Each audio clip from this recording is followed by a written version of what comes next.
There we go. You're right. Yeah. Okay, this is some of the turquoise that was mined at Amaru Station during the Second World War and just after the Second World War. At that stage in the 1940s and 1950s, Yep. Aboriginal people in Australia there was still flora and fauna. Yeah. It's not that long ago, is it? It's only just under 100 years ago. But they weren't recognised as human. It's so sad. Basically, they didn't have any rights. Yeah. But for some reason, the miner who had been working this site had contact with the local Aboriginals, and the local Aboriginals told him that he was mining or encroaching on A sacred burial site. a sacred area. Yeah. And they really didn't want him to mine it. Yeah. He was sympathetic with them, and he stopped. Okay. He stopped mining that area. In the following years, Aboriginal people got recognition, and they've got land claims and a lot of stuff like that all happened, and sacred sites were all being registered and recognised by the government. Mm. So this material came out of an area very, very close to a sacred site, or maybe even in a sacred site. Yeah. That wasn't recognised by the government at that stage. Yep.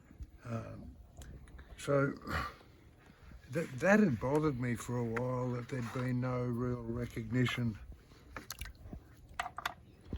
You want to make sure that there's ethical... On the material itself, or to the Aboriginal people themselves. Now, this is the hardest part of the conversation. Yeah. My half-brother was a Aboriginal, fully initiated Aboriginal clever man, Featherfoot. Right. A mystic. He has deceased, Mm. and in our law, LORE, we don't speak the name of the deceased person again. Mm. So we don't draw him back into our world. Yeah, he's on another journey now, He's isn't on he? another journey. Yeah. Now, there are exceptions made with some Aboriginal people, Yeah. where their name will be changed and you can call them by their new name. Mm. But out of respect for that culture, Out of respect. we don't say it. Well, the family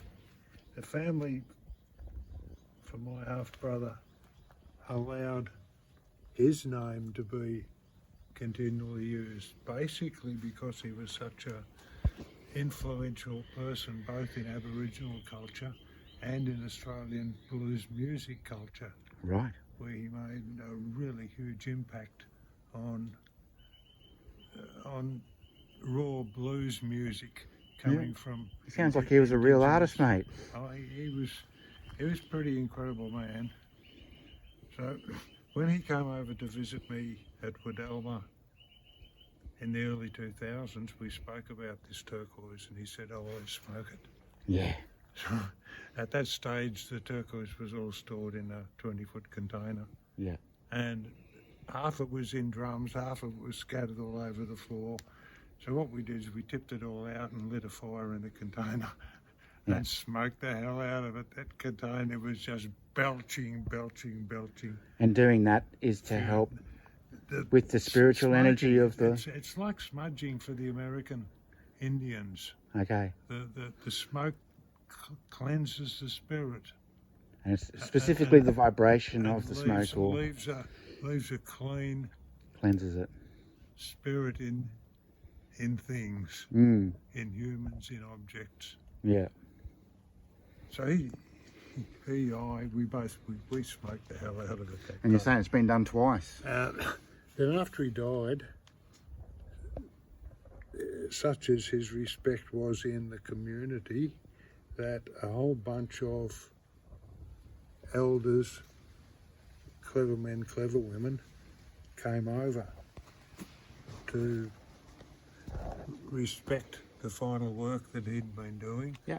on Aboriginal sites at Wadelma. Yeah.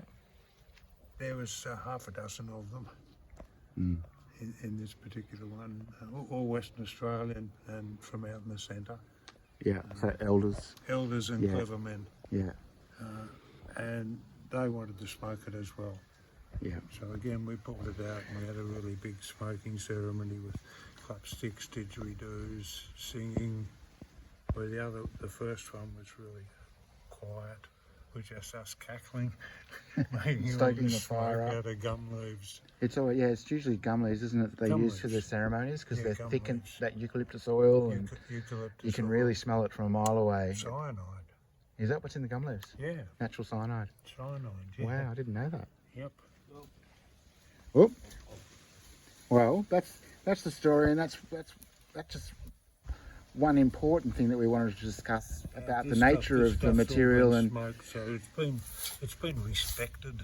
yeah, there is a Yes. cultural significance to the area where this stone was mined, Yeah. and we've followed back as far as we can with the natural history of the region, and through these stories we hope to share this stone into cultures and civilizations around the world respectfully.